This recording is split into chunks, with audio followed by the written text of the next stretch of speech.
አሰላሙ አሌይኩም ወራህመቱላሂ ወበረካቱ። ውድና የተከበራችሁ ቤተሰብ እንዴት ናችሁ? ደህና ናችሁ ሆይ? እኔ ደህና ነኝ። አላህ የተመሰገነ ይሁን። ባለፈው ላይፍ ላይ ሆኜ ማለት ነው ስለ ኤጀንሲዎች እህቶቻችንን ልጆቻቸውን አምጥተው እንዴት እንደሚጫወቱባቸው አውርቻችሁ ነበረ የተወሰነ ማለት ነው። እና የወንድሜ ልጅ መታ እዚህ ሰዎቹ ወስደዋት በየቤቱ እያዞሩ እያሰሯት ነው እና መጨረሻው እንዴት እንደሆነ እነግራችኋለሁ ብዬ ነበረ። ያው እንግዲህ በነገርኳችሁ መሰረት ዛሬ ደግሞ አዲስ ነገር ያመጡት ነገርኳቸዋለች። እኔ ድምፄን ቀድቼ ላኩላት ለልጅቱ ማለት ነው። ይህንን አሰሚያቸው ብዬ የማትፈልጊኝ ከሆነ ወደ እንትናቸው ወደ ኦፊሳችን ላኪኝ፣ በየመንደሩ ለምንድን ነው እያዞርሽ የምታሰሪኝ ብዬ ድምፄን ቀድቼ ላኩላት ማለት ነው። እሱን አሰምታቸው ምን ያደርጋሉ? የተቀበለቻት የሰውየው ልጅ ናት። ሰውየው ሌላ ቦታ ነው ትዳሩን ይዞ የሚኖረው፣ ልጅቱም ትዳሯን ይዛ የምትኖረው ሌላ ቦታ ነው። አሁን ሁለቱ የስማሙና ስራ ሲወስዳት ልጅቱን ኪኔ ወንድሜ ልጅ ስራ ሲወስዳት ሄዶ ያመጣትና ተነጋግሮ አድርሷት ይመጣል። 8 ሰዓት ነው አለች የምሰራው። ልክ 8 ሰዓት ከሰራው በኋላ መጥቶ ይወስደኛል አለች። መጥቶ ይወስደኝና እቤት አስገብቶ ትንሽ ቆይቼ ደግሞ የላ ልበሽ ይለኝና ይዞኝ ይሄዳል አለች። ልክ ይዞ ሲሄድ ያንን የላኩላትን ድምፅ አሰማሁታለች። ከዛ ሳሰማው አንቺ መስራት አትፈልጊም እንዴ አለኛለች። እኔ እፈልጋለሁ አልኩና ትንሽ በእንግሊዘኛ አወራሁት አለች። መስራት እፈልጋለሁ ግን በየቤቱ እንድትወስደኝ አልፈልግም አልኩት አለች። ከዛ አለች ደንግጦ መለሰኛለች ወደ ቤት፣ ወደ ራሱ ቤት ማለት ነው። መልሶኝ ሄዶ ከልጁ ቤት ሻንጣዬ ልብሴ እዛ ነው አለች ያለው። ከልጁ ቤት እቃይን ሰብስቦ ይዞ መጣለች ወደ እሱ ቤት። ካላስ ነገ ወስድሻለሁ ወደ መክተብ አድርስሻለሁ አለኛለች። አሁን ደግሞ ደወልኩላት። እንዴት አለች ስላት ወስድሻለሁ ብሎ እቃይን አምጥቶ እቤቱ ቁጭ አድርጎኛል። አንድ ቦታ ብቻ ነው ሄጄ 8 ሰዓት ሰርቼ መጣሁት አለች ማለት ነው። እንደዛ ስትለኝ ካላስ እንደዛ ከሆነ ዝም ብለሽ ቁጭ በይና ጠብቂ፣ ሊወስድሽ ይችላል አልኳት። ሰውየው እንኳን ሊወስዳት ጭራሽ አውቆ እያስፈራራት መሄድ ትፈልጊያለሽ፣ መስራት ትፈልጊያለሽ፣ አሁን ወደ ሀገርሽ ነው የምትሳፈሪ ይውላታል።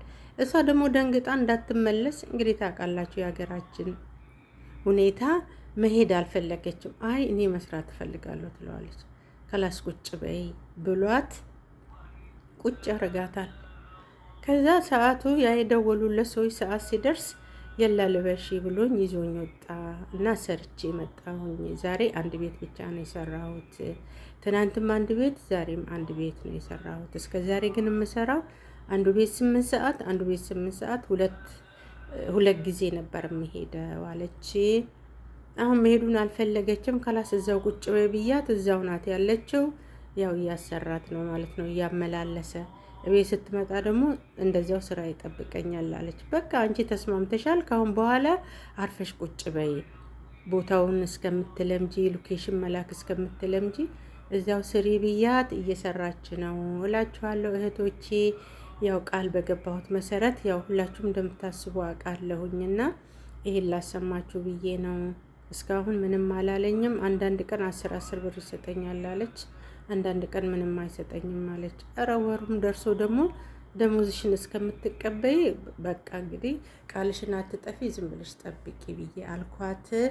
እየጠበቅን ነው። አሁን 20 ቀን ሆኗታል። ዛሬ 20 ቀን ሆነኛለች። እጠብቃለሁ ማለት ነው። ከዛ እንደምንም ብዬ እንግዲህ አንድ መፍትሄ ይፈለጋል እና እህቶቼ እየመጣችሁ ያላችሁት የጀመራችሁትም እህቶቻችሁ እዚህ ያላችሁም እያሰባችሁ አምጡ። በጣም ችግር ነው አሁን ሳውዲ ላይ። አንደኛ ስራ የለም፣ ጠፍተው ይሰራሉ እንዳንል ስራ የለም። ቤት ቁጭ ብሎ የቤት ኪራይ ይጠብቃል፣ ቀለብ አለ፣ ብዙ ነገሮች አሉ ቤት ውስጥ ቁጭ ሲባል ማለት ነው። እናት የለች፣ አባት የለች፣ ካላስ ትልቅ ሰው ሆኑ ማለት ነው። ራሳቸውን ማስተዳደር የሚችሉበት ሰዓት ነው ማለት ነው። ስለዚህ ስራ ስለሌለ እናንተም ተጨንቃችሁ ልጆቹም ተጨንቀው ቁጭ ብሎ ሌላ ነገር ይመጣል ሲያስቡ ማለት ነው። እብደት ይመጣል፣ መታመም ይመጣል፣ ብዙ ነገር አለ። ሁላችሁም የምታውቁት ናቸው እህቶቼ፣ ወገኖቼ። እባካችሁ እየመጡ ላሉት ልጆች ትምህርት ስጧቸው። ይኸው እየሆነ ያለ ነው። አሁን ስንቶቹ ሄደው፣ አንዷም ደግሞ እንደዚሁ ያጎቴ ልጅ አለች። እሷም እህቷ መታ ደማም ነበረች ያለችው። 4 ወሯ ነው ከመጣች።